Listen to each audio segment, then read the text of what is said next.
Y'all is Tony Playboy. All right, let's get into the fly route. This week, we want to talk about Atlanta Falcons wide receiver, arguably one of the greatest wide receivers in the modern era of football, right? Mm-hmm. Julio Jones. There's been a lot of talk about trade rumors for Julio. I'm very interested on what you think the fly route is for Julio Jones. So there are a lot of popular ideas out there right now about where Julio should go. Some people are saying the Ravens. Some people say the Raiders. Others say he should go to, I don't know. I heard some people saying the Bears, and I was like, Bears. I love it, but that's not going to happen. There are a lot of different rumors. I'm not going to talk about any of those. I'm going to talk about a different place. Okay. A place that has a young quarterback they hope to build around. A place that has a lot of draft capital and a lot of cap room, but who needs wide receivers who lost them this offseason. Sounds like a good fit, right? No, but continue. You don't even know what I'm going to say yet. Look. Okay, so then continue. All right. It's the Detroit Lions. Yeah, okay, I was right. No. Shocking, I know. But everything on paper matches up and lines up. They just got Jared Goff. They got a first-round draft pick back from the Rams in exchange for giving up Matthew Stafford. So they're going to have 2 next year that they can possibly give up one of to get Julio Jones. They have $17 million in cap space, which is the 5th most in the league. So they have the cap space to be able to absorb his contract. There's no maneuvering that has to go on. They need a wide receiver. Like I just said, they lost Kenny Golladay and Marvin Jones this past offseason. They've got a new young quarterback in Jared Goff, who... He ain't new no more, buddy. Well, he knew to the Lions. Who I would think they want to be successful, at least somewhat. I think that's what they want. I think. I mean, they got him Penei Sewell. So exactly. The rumors were, so maybe you don't know this. There was some footage that came out from the Atlanta Falcons war room where Detroit called Atlanta to move up, and Atlanta said, no, we like where we're at right now. Well, they asked if the package had gotten any better since the last time you called. These motherfuckers said no, and they were like, look how quick that call was. I laughed. They were like, is the package any better than before? They're like, no, it's the same package. We're just gonna draft. And I want to say the Atlanta GM wanted to be like, bro, why the fuck is you wasting my time? He's like, we're on the clock. I'm done with you. I've been said no to this shit. So I think they were actually moving up to draft Kyle Pitts. Which, why else would you call Atlanta at number 4 unless you're gonna go get Pitts if you're not getting a quarterback? And because you got Penei Sewell at 7, and you couldn't have thought that he was gonna be taken before then, could you? But also, if you wanted a quarterback, you wouldn't have moved up because Atlanta was reportedly not going to take a quarterback, and nobody in between you and Atlanta. So it has to be Kyle Pitts. Yes, I agree. So they obviously wanted a top flight receiver. They didn't get one of them. Atlanta got Kyle Pitts, but maybe they can get the guy that Kyle Pitts is going to basically replace in Atlanta, which is Julio Jones.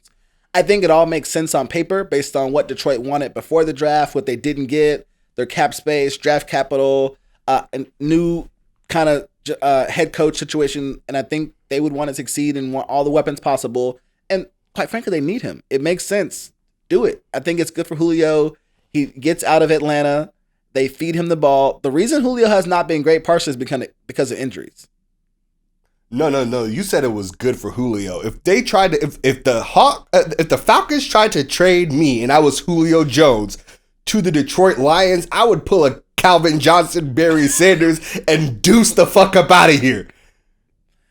I'm trying to be optimistic, okay, and I'm trying to be realistic. Detroit Lions. Fuck out of here. So, who do you think? Or what is your fly route for Julio Jones? Before I say my fly route, I want to say everything you said makes sense from every perspective besides Julio Jones's. I will give you that. From the Falcons perspective, it makes sense. From the Lions perspective, it makes sense. But not for Julio. I'd be so fucking mad if I was Julio Jones. After all the blood, sweat, and tears I gave the city of Atlanta, they sent me to fucking Detroit. Why are you hating on Detroit like that? Because they garbage. And they've always been garbage. We're going to have some Detroit people in our comments now. And look, the thing about the Detroit people is they're realistic. They're not like Cowboys fans. They are not delusional. They are garbage, and they know they are garbage. They hate their own team. Wow. They started the Thanksgiving football shit just to lose every Thanksgiving Thursday watch it with their families. All right, look, the fly route for Julio Jones is the Baltimore Ravens. All right, it's the Baltimore Ravens. The Baltimore Ravens. I'll say it like it's Bloody Mary just to hope I can conjure it and make it come true. This is a team that is a strong wide receiver core away from a Super Bowl berth. Just 100%. Look, it's the best spot for Julio for a couple of reasons, right? A, they need a wide receiver one, right? And Julio can be that. It also is not an extremely pass-heavy team, and because Julio's thing has been a lot of injuries, right? As of late, having less reps on his body is probably a good thing.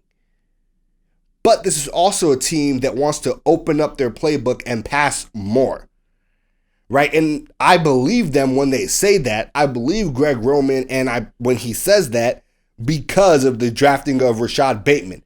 And if Rashad Bateman is half of what we think he can be, that receiving core of Mark Andrews, Rashad Bateman, Julio Jones, and a speedster like Hollywood Brown gives defenses the same trouble that like the Tyreek Hill, Travis Kelce combo gives defenses. Someone that takes the top off really hard, a tight end that can catch and get in the seams and play the whole route tree. But then you have Julio Jones there too. Facts. Now add the running threat of Lamar Jackson. That is disgusting. And on paper it is. On paper it is. On Sure. paper it is. And Julio is the best type of star receiver for the Ravens, particularly because he's not a guy, he's a very mature person. He's not a diva. He's not a guy that would be super disgruntled with not getting his targets. Especially someone that needs to probably have less of a burden on their body, not more. Run heavy offense does that for them. When it comes to Atlanta, Baltimore always has a surplus of the one thing Atlanta still needs. Strong defensive players.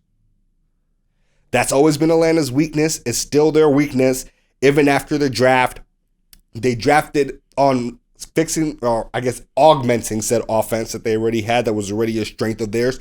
And between some picks and some of the excess of great defensive players Baltimore has, this can be a win-win-win. A win for Baltimore getting Julio Jones, a win for Julio Jones because at least he's not in Detroit, and a win for Atlanta who can get some strong defensive players back, and obviously the picks.